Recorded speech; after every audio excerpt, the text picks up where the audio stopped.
গোপালগঞ্জে জাতীয় নাগরিক পার্টি এনসিপির শান্তিপূর্ণ সমাবেশ স্থলে গতকাল হামলা এবং ভাঙচুর চালায় নিষিদ্ধ ঘোষিত সংগঠন ছাত্রলীগের নেতাকর্মীরা। এই হামলা চালিয়েছে। এই পরিস্থিতির মধ্যেও নির্ধারিত সমাবেশ অনুষ্ঠিত হয়। অনুষ্ঠানে এনসিপির আহ্বায়ক নাহিদ ইসলাম বলেন, হামলা ভাঙচুর চালিয়ে এনসিপিকে আটকানো যাবে না।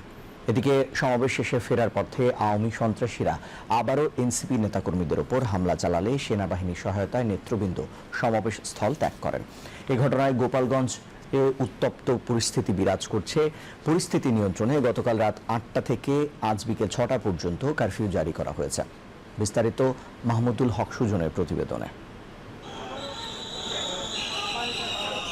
নিষিদ্ধ ঘোষিত ছাত্রলীগ ও আওয়ামী লীগের নেতাকর্মীদের হামলা, ককটেল বিস্ফোরণ ও ভাঙচুরের মধ্যেও গোপালগঞ্জে পূর্ব ঘোষিত জুলাই পদযাত্রা কর্মসূচি পালন করেছে জাতীয় নাগরিক পার্টি এনসিপি। বিকেলে গোপালগঞ্জ শহরের পৌর পার্ক মাঠে আয়োজিত সমাবেশে দলটির আহ্বায়ক নাহিদ ইসলাম শান্তিপূর্ণ বাংলাদেশ গড়ার প্রত্যয় ব্যক্ত করেন। প্রিয় গোপালগঞ্জবাসী, আমরা গোপালগঞ্জের নাম বদলাইতে আসি নাই। আমরা এসেছি ভবিষ্যৎ বাংলাদেশে, এই নতুন বাংলাদেশে গোপালগঞ্জ মানুষের অধিকার যাতে রক্ষা করা হয় সেই প্রতিশ্রুতি দিতে। প্রিয় গোপালগঞ্জবাসী, মুজিববাদীরা আজকে বাধা দিয়েছে। গণ অভ্যুত্থানের মধ্যে আমরা বলেছিলাম বাধা দিলে বাঁধবে লড়াই, সেই লড়াইয়ে জিততে হবে এবং সেই লড়াই আমরা জিতেছিলাম। আজকে আবারও বাধা দেওয়া হয়েছে, দ্বিগুণ গতিতে এর জবাব আমরা দিব ইনশাআল্লাহ।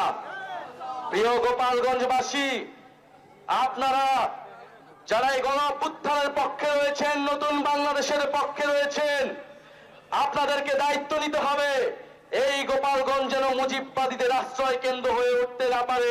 সমাবেশে উপস্থিত ছিলেন এনসিপির দক্ষিণাঞ্চলের মুখ্য সংগঠক হাসনাত আব্দুল্লাহ, উত্তরাঞ্চলের মুখ্য সংগঠক সার্জিস আলম, সিনিয়র যুগ্ম আহ্বায়ক সামন্তা শারমিন, যুগ্ম সদস্য সচিব তাসনিম জারা সহ কেন্দ্রীয় ও স্থানীয় নেতাকর্মীরা।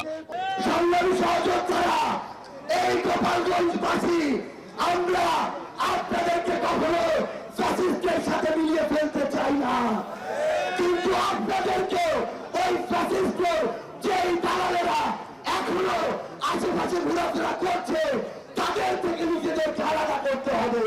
ওই মুজিববাদের রাস্তা না, ভেঙে দাও, গুড়িয়ে দাও, মুজিববাদের রাস্তা না, ভেঙে দাও, গুড়িয়ে দাও, ইনকিলাব, ইনকিলাব, জিন্দাবাদ, জিন্দাবাদ, মুজিববাদ, মুজিববাদ, মুর্দাবাদ, মুর্দাবাদ। শেখের বেদিকে আমরা ভারতে পাঠিয়ে দিয়েছি। গোপালগঞ্জবাসীর আর কোনো ভয় নাই। যারা গোপালগঞ্জের শেখ ফ্যামিলির দ্বারা নির্যাতিত হয়েছেন, নিপীড়িত হয়েছেন, গুমের শিকার হয়েছেন, আজকে আমরা আপনাদের দরজায় উপস্থিত হয়েছি। আমরা একটি নতুন বাংলাদেশ গঠনের জন্য জুলাই পদযাত্রার ডাক দিয়েছি।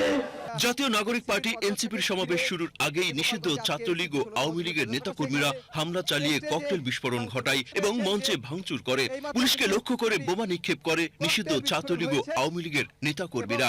এক পর্যায়ে তারা এনসিপির সমাবেশের জন্য যে মঞ্চ তৈরি করেছিল সেটিকে আগুন ধরিয়ে দেয়। নেতাকর্মীদের বসার জন্য যে চেয়ার আনা হয়েছিল সেগুলো ভেঙে রাস্তায় ফেলে রাখে। সড়কে আগুন ধরিয়ে প্রতিবন্ধকতা তৈরি করে।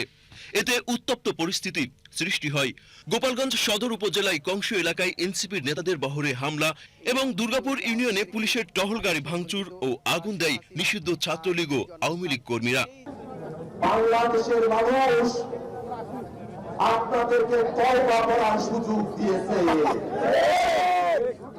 তওবা করে বাংলাদেশের জনতার কাতারে চলে আসুন। যদি ভারতের প্রেসক্রিপশনে বাংলাদেশের স্বাধীনতা, সার্বভৌমত্ব এবং জনগণের নিরাপত্তাকে বিঘ্নিত করতে চান, এদেশের জনগণ আপনাদেরকে আস্ত রাখবে না। উত্তপ্ত পরিস্থিতি বিবেচনায় গোপালগঞ্জে প্রথমে ১৪৪ ধারা জারি, পরে রাত ৮টা থেকে আজ সন্ধ্যা ৬টা পর্যন্ত কারফিউ ঘোষণা করা হয়। এনসিপির কর্মসূচিতে হামলায় তাৎক্ষণিক প্রতিক্রিয়া জানিয়ে উদ্বেগ প্রকাশ করেন বিএনপি মহাসচিব মির্জা ফখরুল ইসলাম আলমগীর। মাহমুদুল হক সুজন, বাংলাদেশ টেলিভিশন, ঢাকা।